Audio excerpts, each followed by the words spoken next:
এই পরিবেশ শান্তির বার্তা বহন করুক, সেই কথা স্মরণে রেখে সাদা পায়রা উড্ডয়নের পরেই আমরা দেখতে পাচ্ছি মঞ্চে আসছেন।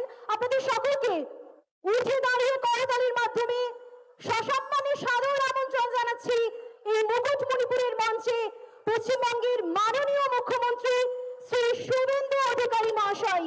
যে তৃণমূলের সরকার জমি দেয়নি, বাধা দিয়েছে, তারা দ্রৌপদী মুর্মু মহোদয়াকে পর্যন্ত অপমান করেছে, আপনারা জানেন। আমি আনন্দের সঙ্গে আপনাদের কাছে ঘোষণা করতে চাই যে আমরা ভারত সরকারের ধরতি আবা জনজাতীয় গ্রামীণ উৎকর্ষ অভিযান, এই অভিযানে এই সরকার ইতিমধ্যে অন্তর্ভুক্ত হয়েছে। প্রত্যেকটি আদিবাসী গ্রাম, আদিবাসী পরিবার, আদিবাসী এলাকা আমরা উন্নয়নের চরম শিখরে পৌঁছে দেব। এর জন্য শ্রেণীকক্ষ নির্মাণ, ছাত্রাবাসের সংস্কার, বিদ্যালয়গুলিতে বহুমুখী ইনডোর স্টেডিয়াম স্থাপন, এছাড়াও মানব প্রাণী সংঘাত কমিয়ে মানুষের জীবন রক্ষা উদ্দেশ্যে আর্লি ওয়ার্নিং সিস্টেম চালু করার প্রস্তাব রয়েছে। আপনাদের জীবিকা উন্নয়ন, আয় বৃদ্ধি এবং পিএম জনমন প্রকল্পের আওতায় আমাদের যে আদিবাসীদের মধ্যে প্রাচীন আদিবাসী গোষ্ঠী রয়েছে, অর্থাৎ লোধা, বিহর, টোটো, এদের জন্য আমরা আলাদা খাদ্য নিরাপত্তা সহ অনেকগুলি কর্মসূচি চালু করেছি। আগামী আগস্ট মাস থেকে এর সুফল আপনারা পাবেন। আপনাদের বিভিন্ন এলাকায় যাতে কৃষি, সেচ, হিমঘর আরো উন্নতভাবে আপনাদের যে কৃষিজ এবং হর্টিকালচারে আরো উন্নয়ন করা যায় তার ব্যবস্থা আমরা নিচ্ছি। আদিবাসী এলাকায় ক্রীড়া খেলাধুলার মান উন্নয়ন, সরঞ্জাম দেওয়া, বিশেষ ভাতা প্রদান করা এবং আদিবাসী এলাকাতে যাতে আমরা আবাস, শৌচালয়, প্রধানমন্ত্রী সূর্য ঘরের সোলার প্লেটের আলো এবং জল জীবন মিশনে আমরা পানীয় জল দিতে পারি তার ব্যবস্থাও করছি।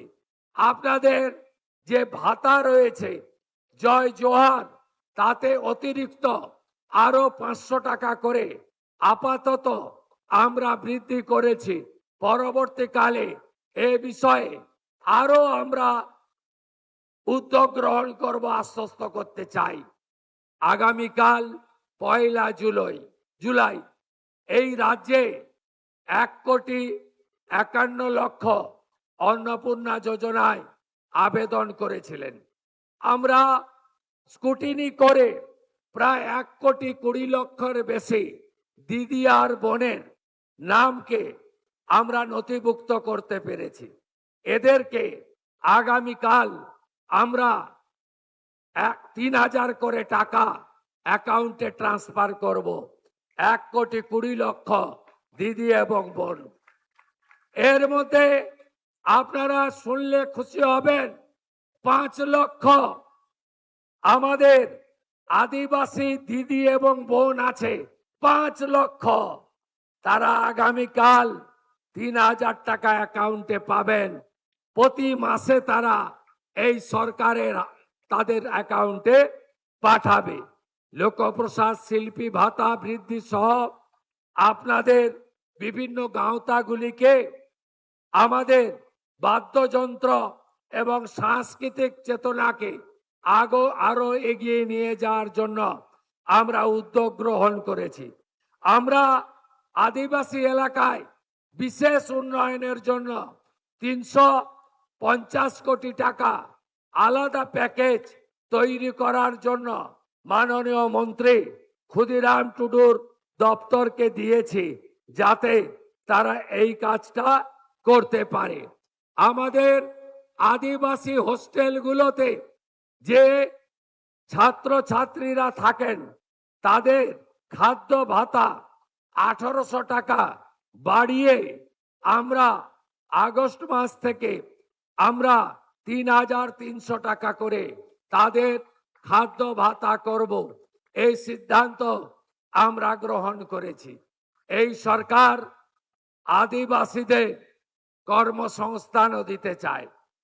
এই সরকার আদিবাসীদের যে সংরক্ষণ রয়েছে, বিগত সরকার আপনাদেরকে সংরক্ষণ দেয়নি, কেড়ে নিয়েছিল অধিকার। কারণ তারা পার্মানেন্ট চাকরি দিত না, কন্ট্রাকচুয়াল চাকরি দিত। আপনারা তাকিয়ে দেখবেন যত কন্ট্রাকচুয়াল চাকরি দিয়েছে সেখানে শিডিউল কাস্ট এবং শিডিউল ট্রাইবের সংরক্ষণ নীতি মানা হয়নি। শুধু তাই নয়, এই রাজ্যে হাজার হাজার ভুয়া এসটি সার্টিফিকেট দেওয়া হয়েছে। এসটি সার্টিফিকেট দেওয়া হয়েছে। আমাদের মন্ত্রী এবং দপ্তর প্রত্যেকটা ভুয়া এসটি সার্টিফিকেটের বিরুদ্ধে তদন্ত করছে এবং দোষী সাব্যস্ত হলে যিনি সার্টিফিকেট দিয়েছেন আর যিনি নিয়েছেন দুজনকেই জেলে পাঠানো হবে। আদিবাসীদের সার্টিফিকেট 2 নম্বরই করতে এই সরকার, ভারতীয় জনতা পার্টির সরকার দেবে না, এটা আপনারা নিশ্চিন্ত থাকতে পারেন। শুধু আদিবাসী কল্যাণ দপ্তর নয়, আমরা পশ্চিমাঞ্চল উন্নয়ন দপ্তর, যে দপ্তর আমার হাতে আছে, এই দপ্তরে গত 3 বছর প্রাক্তন মুখ্যমন্ত্রী টাকা দেননি, 1 টাকাও দেননি।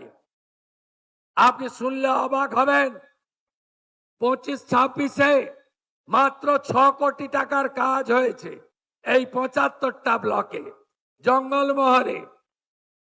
আমি আপনাদের বলি, আমরা এবারে 1200 কোটি টাকা বরাদ্দ করেছি বাজেটে। এই জঙ্গলমহলের 75টা ব্লকে ব্যাপক উন্নয়ন হবে।